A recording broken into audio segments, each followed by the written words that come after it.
नमस्कार दोस्तों, आज आप सुनेंगे मुंशी प्रेमचंद जी द्वारा लिखित कहानी सुभागी, मेरे यानी दीपिका के साथ।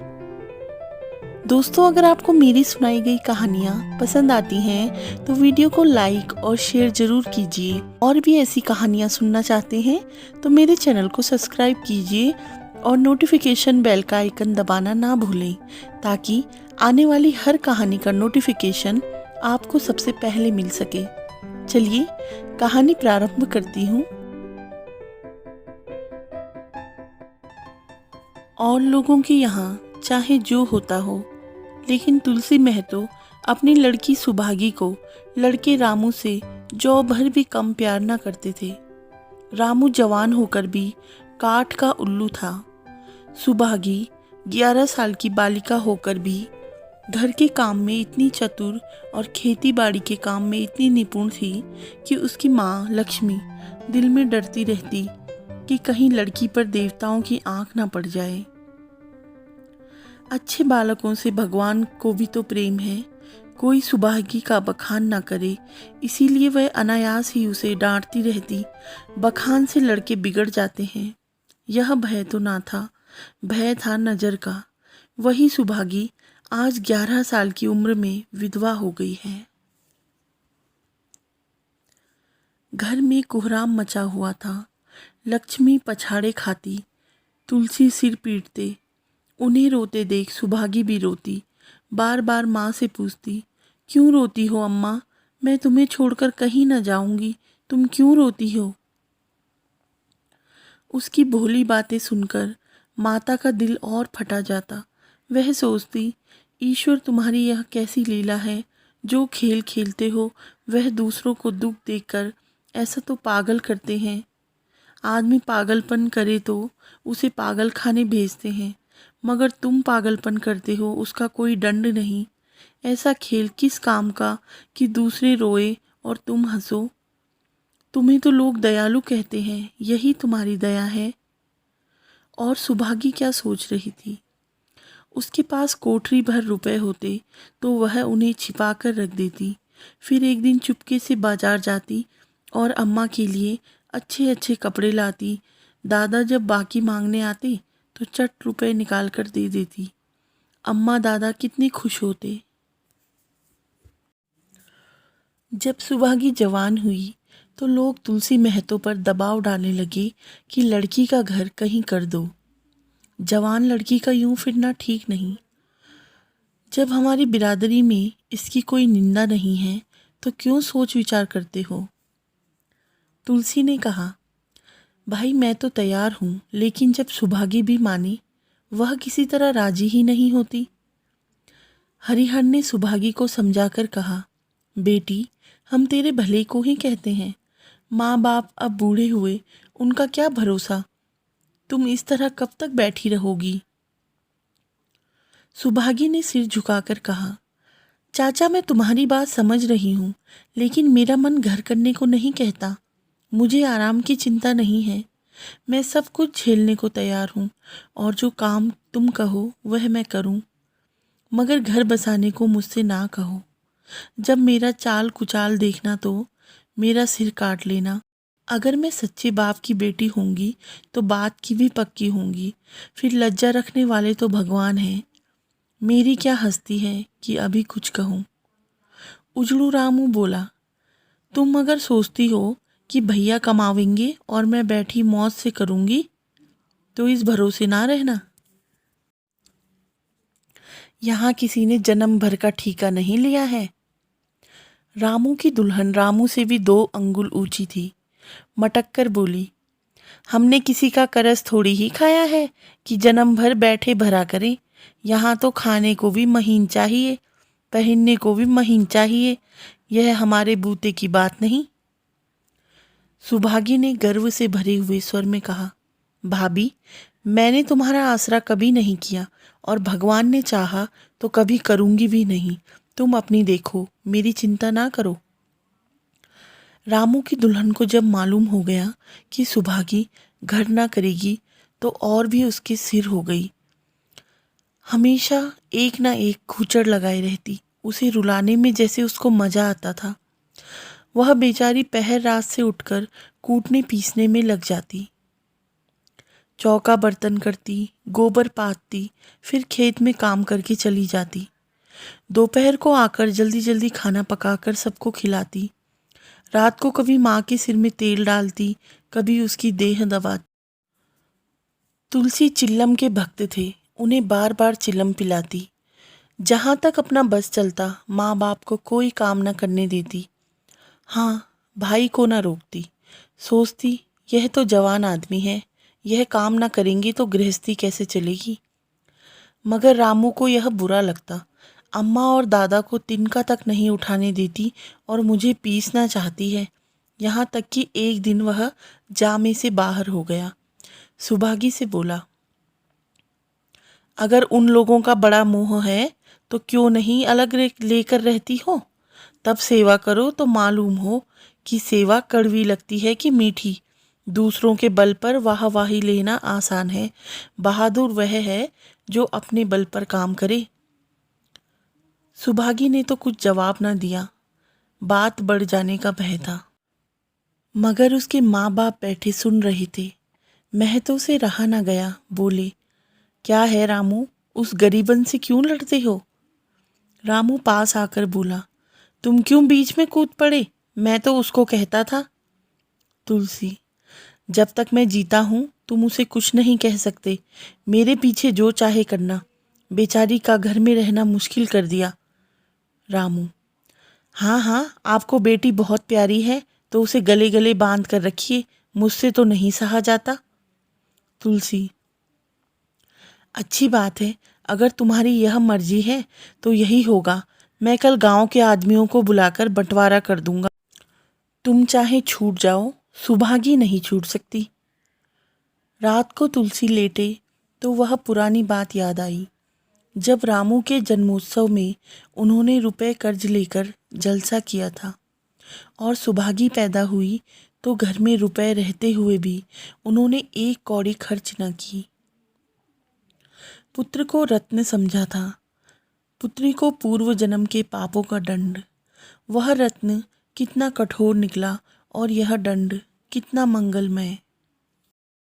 दूसरे दिन महतो ने गांव के आदमियों को जमा करके कहा, पंचो, अब रामू का और मेरा निबाह नहीं होता।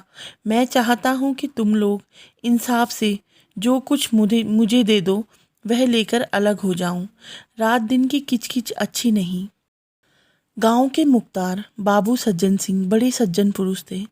उन्होंने रामू को बुलाकर पूछा, क्यों जी, तुम अपने बाप से अलग रहना चाहते हो। तुम्हें शर्म नहीं आती कि औरत के कहने से माँ बाप को अलग किए देते हो। राम राम। रामू ने ढिठाई के साथ कहा, जब एक में गुजर न हो तो अलग हो जाना ही अच्छा है। सज्जन सिंह, तुमको एक में क्या कष्ट होता है। रामू, एक बात हो तो बताऊं। सज्जन सिंह, कुछ तो बताओ। रामू, साहब, एक में मेरा इनके साथ निबाह ना होगा, बस मैं और कुछ नहीं जानता। यह कहता हुआ रामू वहां से चलता बना। तुलसी, देख लिया आप लोगों ने इसका मिजाज। आप चाहे 4 हिस्सों में 3 हिस्से उसे दे दें, पर अब मैं इस दुष्ट के साथ ना रहूँगा। भगवान ने बेटी को दुख दे दिया, नहीं मुझे खेती बाड़ी लेकर क्या करना था। जहाँ रहता वहीं कमाता खाता। भगवान ऐसा बेटा 7वें बैरी को भी ना दे। लड़के से लड़की भली जो कुलवंती होए। सहसा सुभागी आकर बोली, दादा, यह सब बांट बखरा मेरे ही कारण तो हो रहा है। मुझे क्यों नहीं अलग कर देते। मैं मेहनत मजूरी करके अपना पेट पाल लूँगी। अपने से जो कुछ बन पड़ेगा तुम्हारी सेवा करती रहूँगी, पर रहूँगी अलग। यूँ घर का बाड़ा बंटवारा होते देख मुझसे नहीं रहा जाता। मैं अपने माथे यह कलंक नहीं लेना चाहती। तुलसी ने कहा, बेटी, हम तुझे न छोड़ेंगे, चाहे संसार छूट जाए। रामू का मैं मुंह नहीं देखना चाहता, उसके साथ रहना तो दूर रहा। रामू की दुल्हन बोली, तुम किसी का मुंह नहीं देखना चाहते तो हम भी तुम्हारी पूजा करने को व्याकुल नहीं। महतो दांत पीसते हुए उठे कि बहू को मारे, मगर लोगों ने पकड़ लिया। बंटवारा होते ही महतो और लक्ष्मी को मानो पेंशन मिल गई। पहले तो दोनों सारे दिन सुभागी के मना करने पर भी कुछ न कुछ करते ही रहते, पर अब उन्हें पूरा विश्राम था। पहले दोनों दूध घी को तरसते। सुभागी ने कुछ रुपए बचाकर एक भैंस ले ली। बूढ़े आदमियों की जान तो उनका भोजन है, अच्छा भोजन न मिले तो वे किस आधार पर रहें। चौधरी ने बहुत विरोध किया, कहने लगे, घर का काम यूं ही क्या कम है कि तू यह नया झंझट पाल रही है। सुभागी उन्हें बहलाने के लिए कहती, दादा दूध के बिना मुझे खाना नहीं अच्छा लगता। लक्ष्मी ने हंसकर कहा, बेटी तू झूठ कब से बोलने लगी? कभी दूध हाथ से तो छूती नहीं। खाने की कौन कहे, सारा दूध हम लोगों के पेट में ठूंस देती है। गांव में जहां देखो सबके मुंह से सुभागी की तारीफ। लड़की नहीं देवी है, लड़की नहीं देवी है देवी। 2 मर्दों का काम भी करती है, उस पर माँ बाप की सेवा भी करती है। सज्जन सिंह तो कहते यह उस जन्म की देवी है। मगर शायद महतो को यह सुख बहुत दिन तक भोगना ना था। 7-8 दिन से महतो को जोर का ज्वर चढ़ा हुआ था। देह पर कपड़े का तार भी नहीं रहने देते। लक्ष्मी पास बैठी रो रही थी। सुभागी पानी लिए खड़ी है। अभी एक क्षण पहले महतो ने पानी मांगा था, पर जब तक वह पानी लावे उनका जी डूब गया और हाथ पांव ठंडे हो गए। सुभागी उनकी यह दशा देखते ही रामू के घर गई और बोली, भैया चलो देखो आज दादा ना जाने कैसे हुए जाते हैं, 7 दिन से ज्वर नहीं उतरा।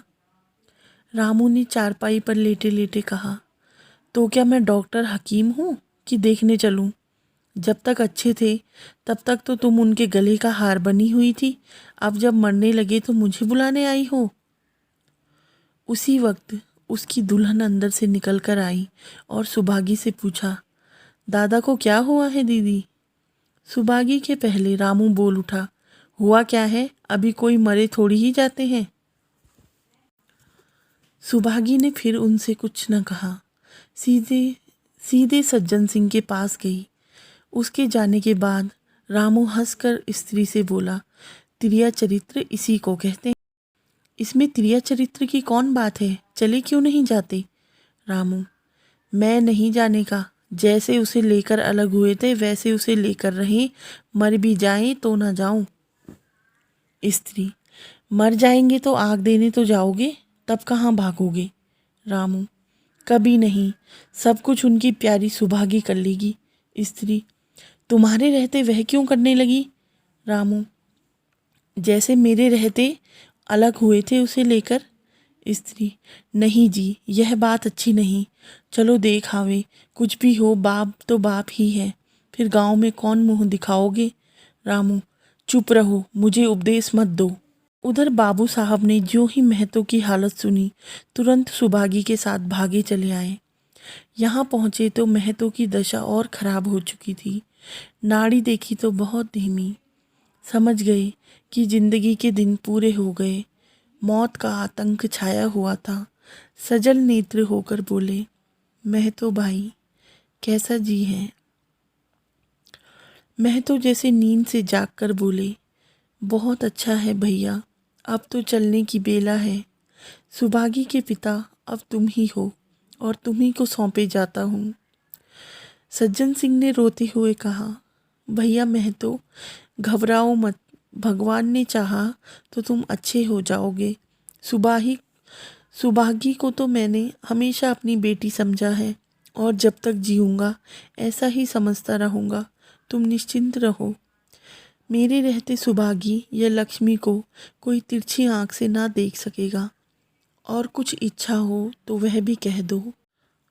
महतो ने विनीत नेत्रों से कहा, और कुछ नहीं कहूँगा भैया, भगवान तुम्हें सदा सुखी रखे। सज्जन सिंह, रामू को बुलाकर लाता हूँ, उससे जो भूल चूक हो क्षमा कर दो।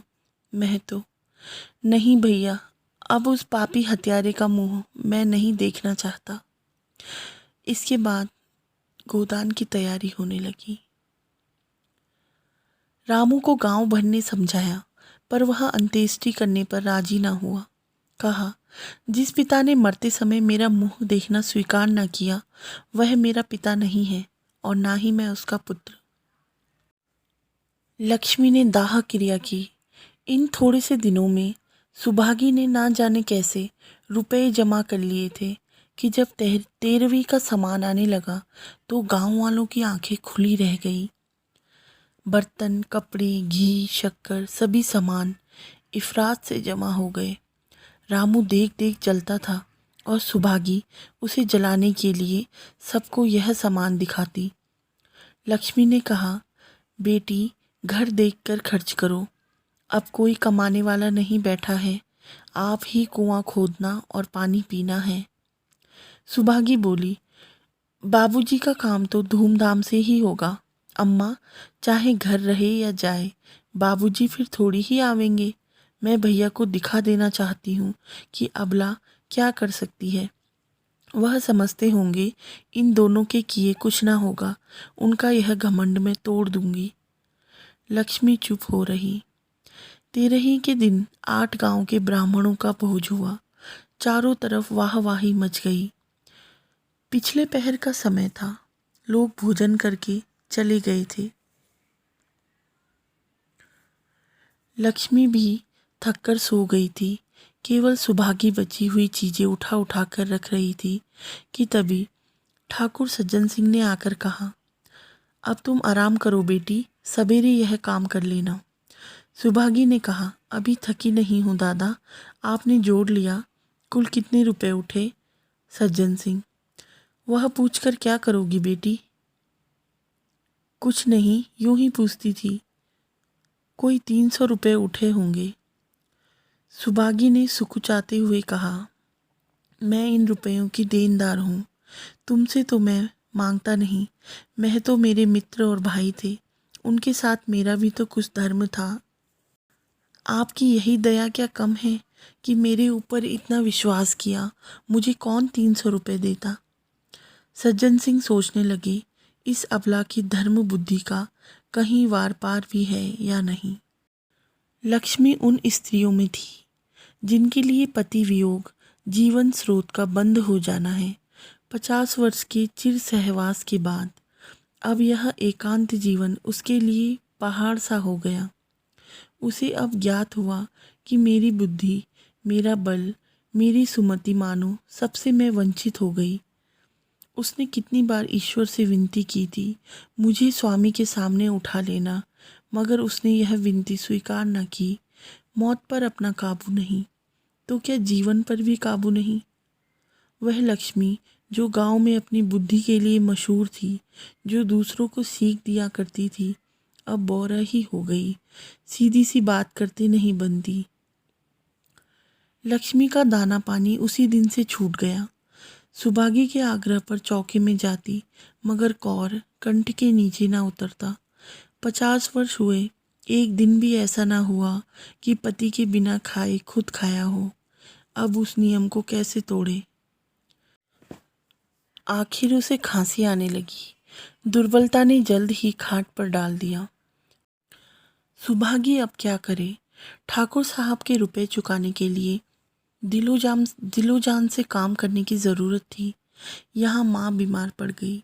अगर बाहर जाए तो माँ अकेली, और उनके पास बैठे तो बाहर का काम कौन करे? माँ की दशा देखकर सुभागी समझ गई कि इनका परवाना भी आ पहुँचा। महतो को भी तो यही ज्वर था, और गांव में किसे फुर्सत थी कि दौड़ धूप करता। सज्जन सिंह दोनों वक्त आते, लक्ष्मी को देखते, दवा पिलाते, सुभागी को समझाते और चले जाते। मगर लक्ष्मी की दशा बिगड़ती जाती, यहाँ तक कि 15वें दिन भी वह संसार से सिधार गई। अंतिम समय रामू आया और उसके पैर छूना चाहता था, पर लक्ष्मी ने उसे ऐसी झिड़की दी कि वह उसके समीप न जा सका। सुभागी को उसने आशीर्वाद दिया, तुम्हारी जैसी बेटी पाकर तर गई। मेरा क्रियाकर्म तुम ही करना। मेरी भगवान से यही अर्जी है कि उस जन्म में भी तुम मेरी कोख पवित्र करो। माता के देहांत के बाद सुभागी के जीवन का केवल एक लक्ष्य रह गया, सज्जन सिंह के रुपए चुकाना।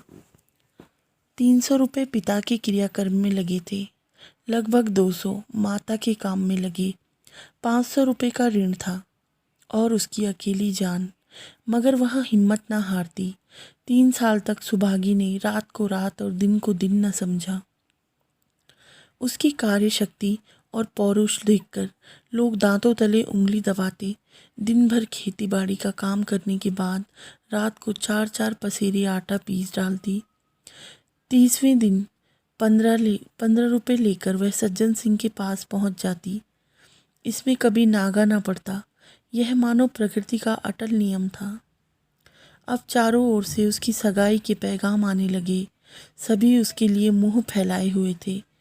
जिसके घर सुभागी जाएगी उसके भाग्य फिर जाएंगे।